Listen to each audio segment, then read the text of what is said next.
Everybody, shout out to FanDuel. We're out here. My name is Ryan Hammer. If you don't know me, I am here with the one and only Jon Rothstein. Jon, it's been a crazy week of the tournament. We're here for the Sweet 16 breakdown on the FanDuel channels. You were in Dayton, you were in Memphis. How crazy of a week has it been for you? It's been really crazy. We've been zigzagging across the country, but it's great to be back in the greatest city in the world. And Ryan, I can say without hesitation, it's even better to be here with you today. I appreciate that. I'll take that as a big comment, and I'll give it right back at you. One sec. Just got to take this. Hold on.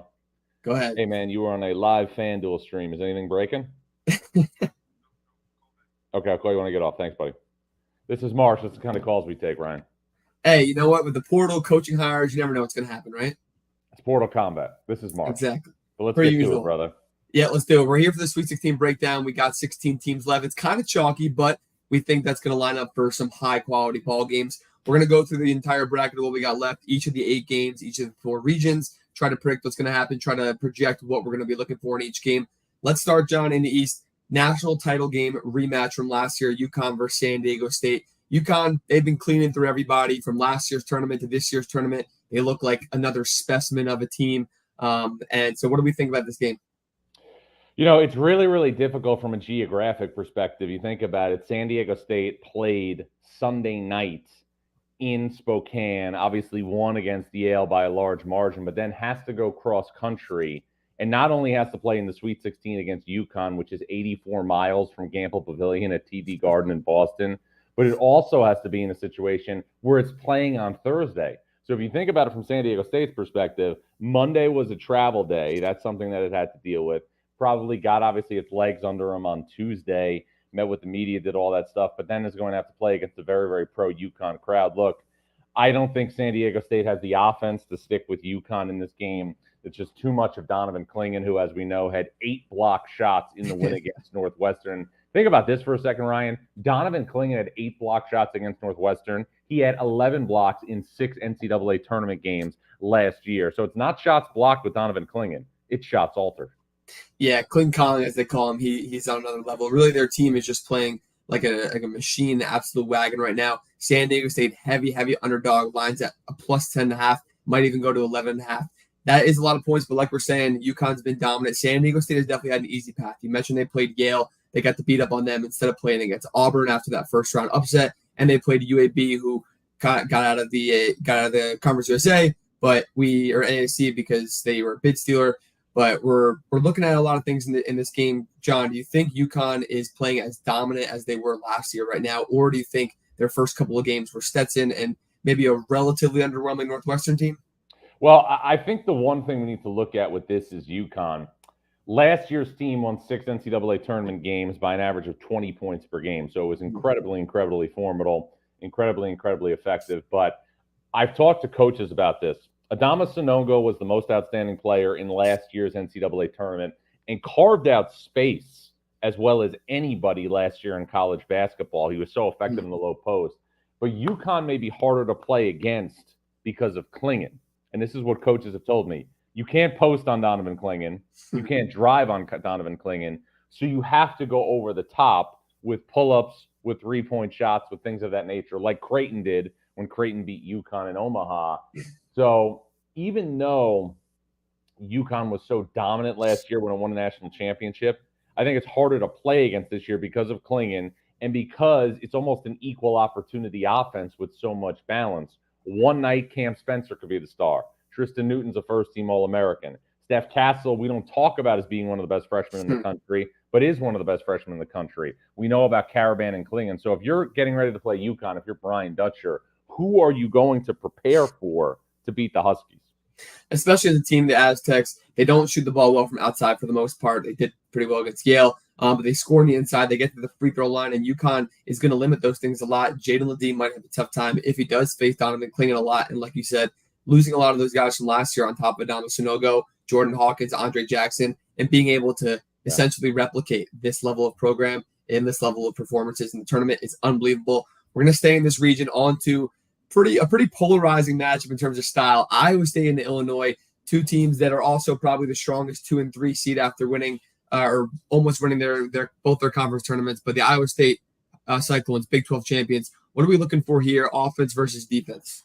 Well, great offense against great defense. Obviously pace is going to have a lot to do with this game. The one thing I think that we need to talk about more as we look at general storylines in the NCAA tournament, I think you can say right now in terms of wing combinations, the combination of Shannon and Domask for Illinois is the best wing combination left in the NCAA tournament. Those two players are combining to score over 55% of Illinois' points in the NCAA tournament. Just two electric wings. This is Brad Underwood's first trip to the Sweet 16, but this is a pick'em game. This is either going to be a game that is going to be controlled by Iowa State and it's going to be a little bit slower, or Illinois is going to be able to get out and run. If it stays under 70, I like Iowa State. If it gets above 70, I like Illinois. Yeah, I definitely agree with you. And Iowa State has shown that they can control the pace and force offensive teams into the half-court game, which really suits them. Illinois is big. They're big. They're physical. They're going to rebound a lot. But Iowa State can compete. The line is really close. Iowa State's got a slight edge as a 2 seed, and they've been a little more dominant in the latter of the season. But I'm with you in that for sure. When we look at the East region, the last 4 teams left, UConn, San Diego State, Iowa State, Illinois. Do you think it's UConn, clear path? They have to get in. There's no right way, other way against that? Or do you think it's the team that might come out? Well, this is what I would say, Ryan. For a team this weekend to beat UConn, it's going to have to win a road game to go to the Final Four.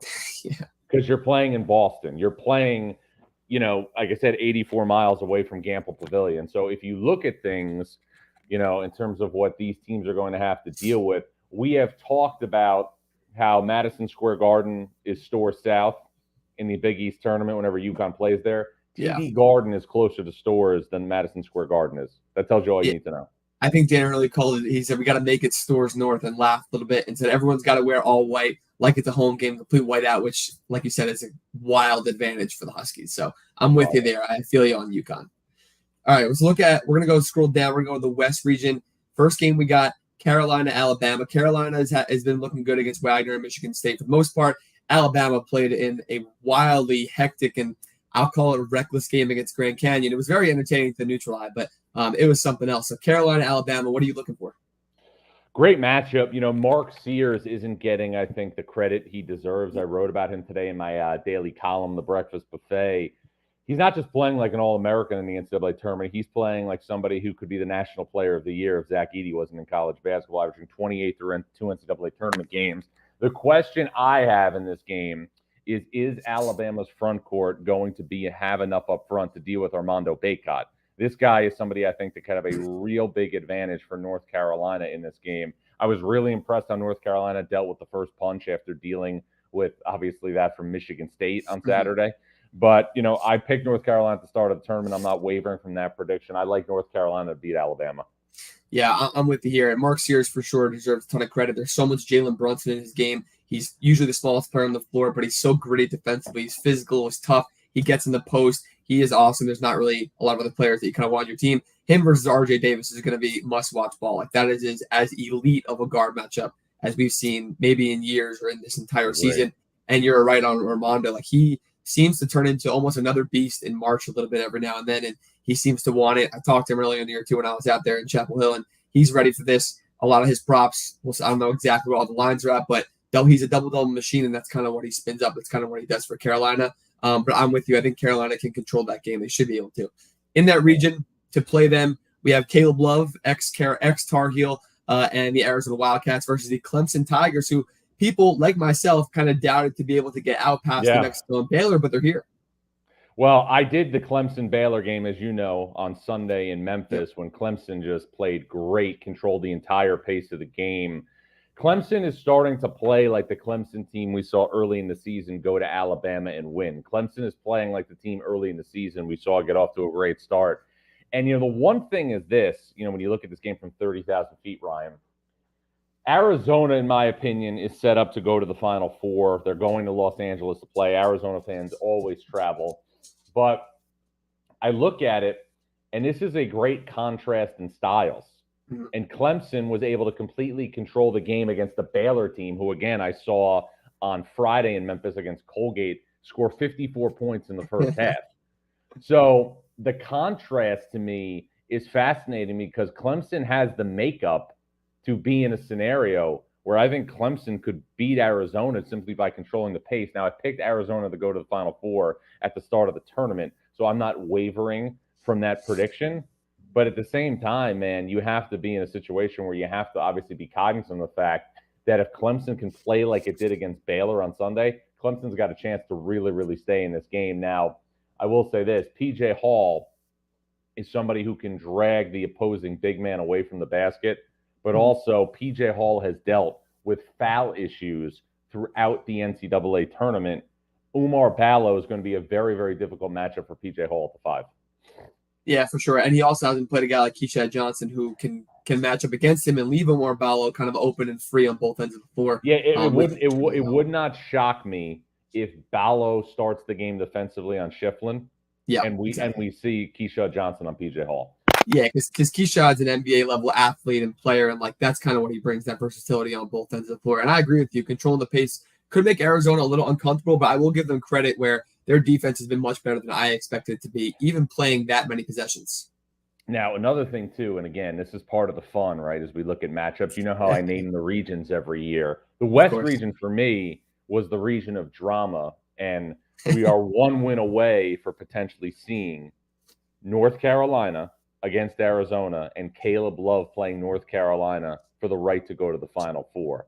I mean, the reason why I nicknamed this the region of drama, because if you're playing in Los Angeles and you're in a situation where you're going to be right down the road from Hollywood, you might as well have a little drama. You can't get more, if that happens, than Caleb Love playing North Carolina for the right to go to the Final Four, because this is that's pure cinema. And I talked about Armando, I mentioned before, like he comes to play in March. Caleb Love is notorious for being dominant in March, especially in that tournament run with Carolina. But he's been unbelievable in these first couple of games.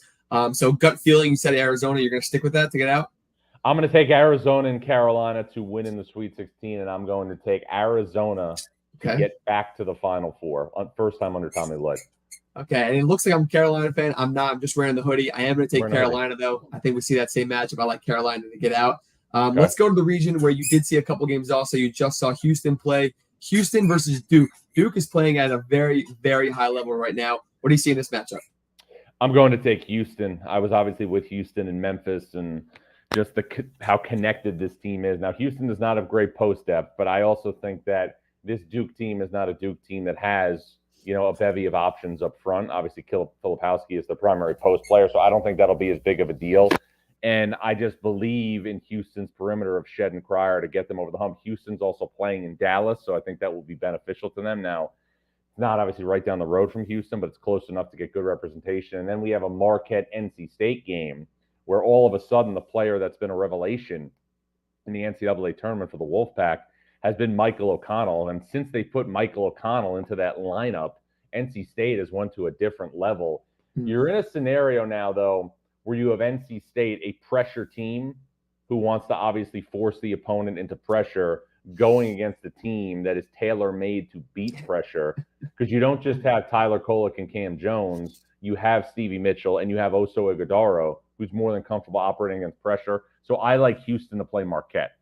Yeah, I hear that. And we would get a Jamal Shed, Tyler Kolek matchup. Now, I have two questions for you here in this region. One, do you think that Houston playing in that wild of a game versus A&M and like whether the refs and foul calls were against them or not, it doesn't matter. Like going in through their foul trouble, going into their bench, their walk-ons, and getting everything from guys. Basically, they didn't really blow a 12-point lead. It felt like Texas A&M just had a great comeback. Yeah. But they did blow a 12-point lead with a minute and a half left. They still found out a way to win the game. Jamal Shead is as nails as you're going to get of a player in the entire country. Do you think that adds value of any sort of like, we can do this, especially with all the Reggie Chaney stuff that they're playing for?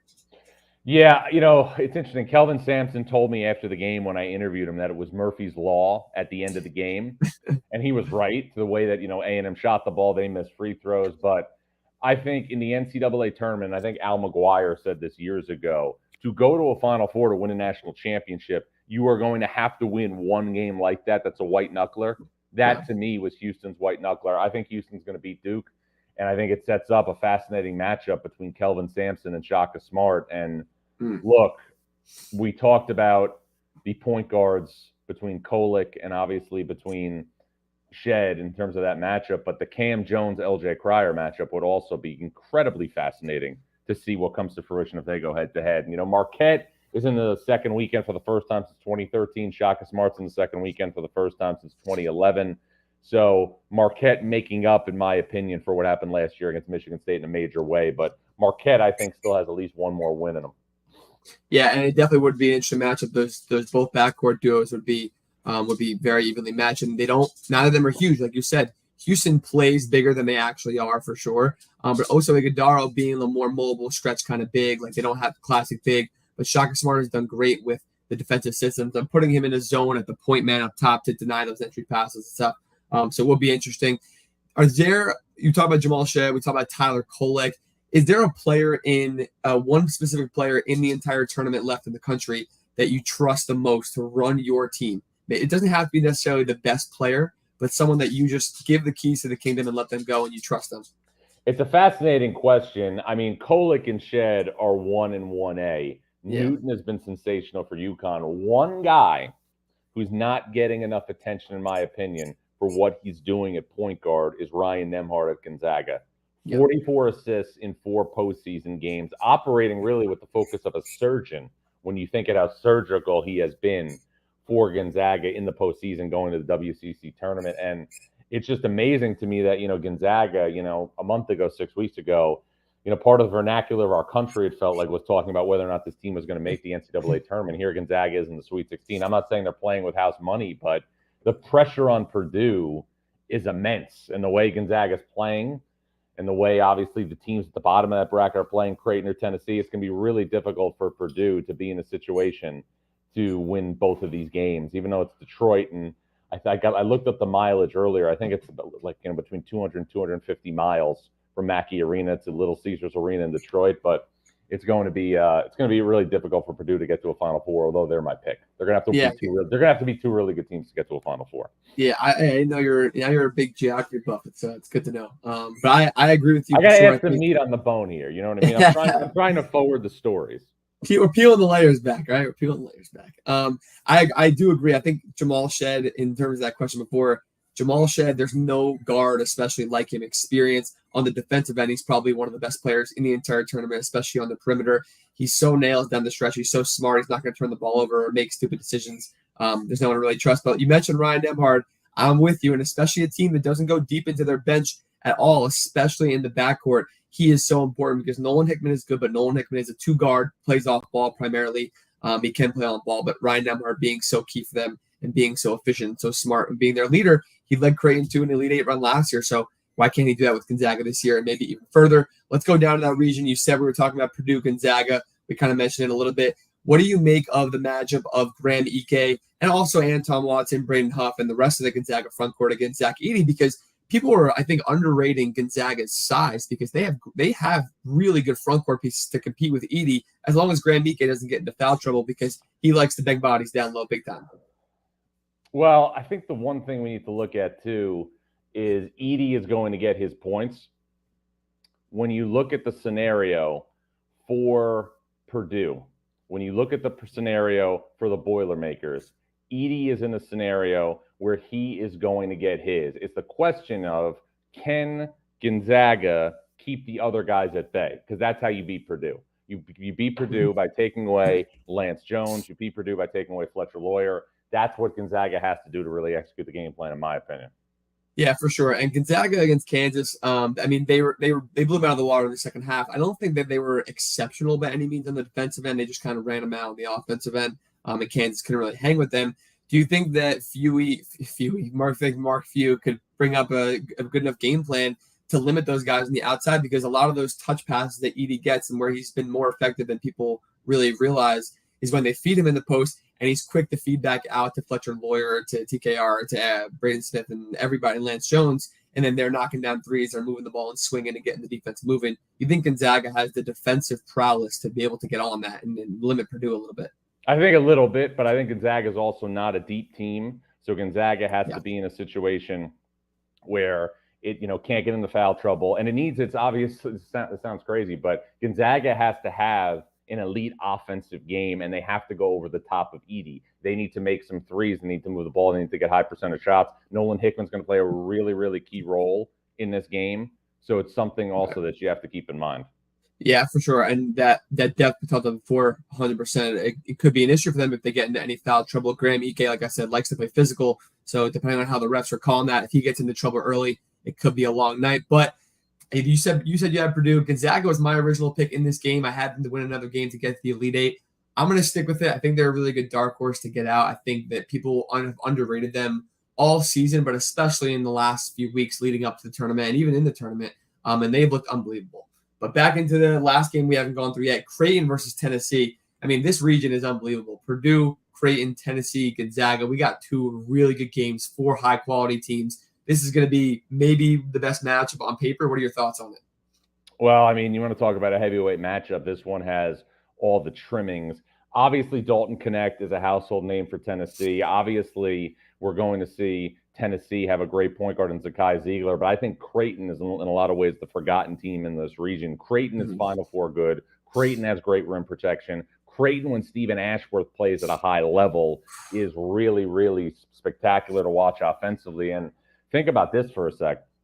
When you have a situation with Creighton and you have a situation with Trey Alexander and Shiren playing at a high level, you have a team that didn't just beat UConn, but beat UConn by double figures. So now you're in a scenario where Creighton, I think, is going to have an outstanding chance to get to a second straight Elite Eight. And this has been the Sweet 16, again, a round where, Creighton has, really been fortunate to be in this position for a number of years now. Went into the bubble in 2021, lost to Gonzaga. Tennessee has not.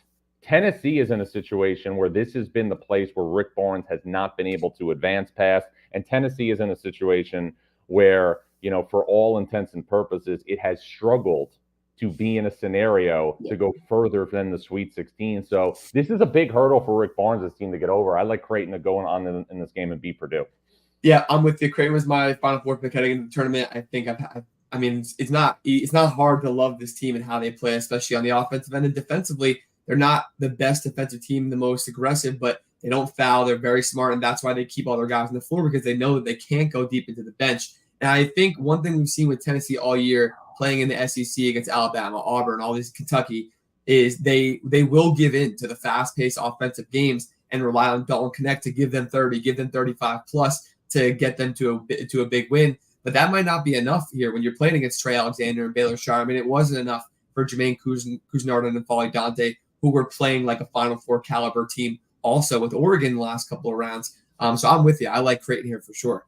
So you said you have Purdue out of this region originally. You sticking with Purdue or you have Creighton? I'm going to take Purdue because I picked Purdue at the start of the tournament, but Creighton I have a lot of faith in because of Greg McDermott, especially in March. That would be a really difficult game for Purdue to win to go to the Final Four because of Ryan Kalkbrenner and what he could do against Edey. Yeah, for sure. I definitely agree. And so since 2008 was the last time that we saw all 1 seeds in the Final Four. It was 2008. Do you think this is the year, or do you think how likely this could be the year? Because I don't know, going into the Sweet 16, if I've ever seen it set up in the bracket for it to be a better chance to have all 4 1 seeds. No, I mean, 2008 was a rare, obviously, time in college basketball. But with that said, this is the best Sweet 16 we've had in, I'd say, 5+ years. 2019, we had all 4 number 1 seeds. Obviously, that changed a little bit with the situation when Auburn knocked out North Carolina in the Sweet 16. But this is a really, really great 4 days ahead when you think about college basketball.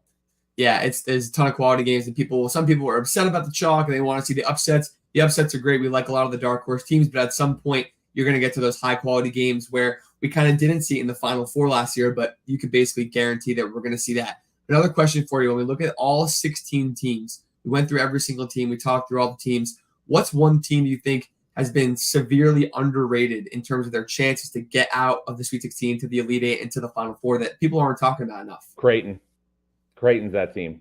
Creighton's the team. I think that, for whatever reason, maybe because it lost in the Big East tournament a little earlier, wasn't as pronounced as, a team that could go far in the bracket because as UConn and Marquette out of the Big East. But no, Creighton's the team that I'm looking at this weekend that I wouldn't be shocked if it wound up in Arizona.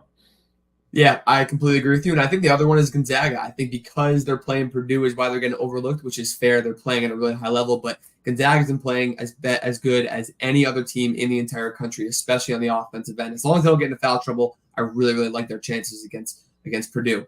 All great games we have. We have 8 awesome games. What's the one game that you're most looking forward to? Not saying we got a Houston versus A&M kind of that quality game. Good question. But what's the one?